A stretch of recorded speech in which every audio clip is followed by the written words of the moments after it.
And దీంతో పాటు కనుక మనం బ్యాక్ ఆఫ్ ద నీ అండి, అంటే ఇది మన మోకాలు కదండి, మన మోకాల వెనక భాగంలో ఇక్కడ ఈ భాగంలో కనుక మనం ప్రాపర్గా ఈ విధంగా ట్యాపింగ్స్ కనుక చేసుకోగలిగితే ఒక 1 మినిట్ అండి, ఒక 1 మినిట్ వరకు 50 టైమ్స్ నుంచి 100 టైమ్స్ వరకు ప్రాపర్గా మనం ఈ విధంగా ట్యాప్ చేయాలండి. ఈ విధంగా హ్యాపీగా ట్యాప్ చేసుకోవచ్చండి.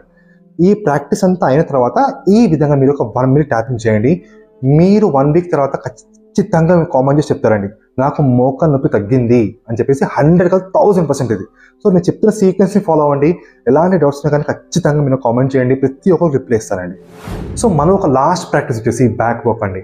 ఇంతవరకు మనం చేసిన సీక్వెన్స్ అన్నీ కూడా కంప్లీట్ అయిన తర్వాత లాస్ట్లో మనము ఒక 1 మినిట్ అండి, ఓన్లీ 1 మినిట్ బ్యాక్ వాక్ని ప్రాక్టీస్ చేస్తామండి. ఏ విధంగా ఉంటుంది? ఈ విధంగా రివర్స్లో వెళ్ళాలండి. మనం రివర్స్లో వెళ్ళాలి.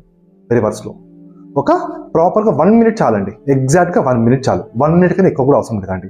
ఈ విధంగా మీరు ఎప్పుడైతే మీరు బ్యాక్ వాక్ చేస్తారో ప్రాపర్గా మనం చేసిన సీక్వెన్స్తో పాటు ఈ బ్యాక్ వాక్ చేయడం అనేది మన నీ చుట్టూ ఉన్న మజిల్స్ని స్ట్రెంథనింగ్ చేయడం కావచ్చు, అదే విధంగా బ్లడ్ సర్క్యులేషన్ ప్రాపర్గా రీచ్ చేయడానికి చాలా హెల్ప్ అవుతుంది.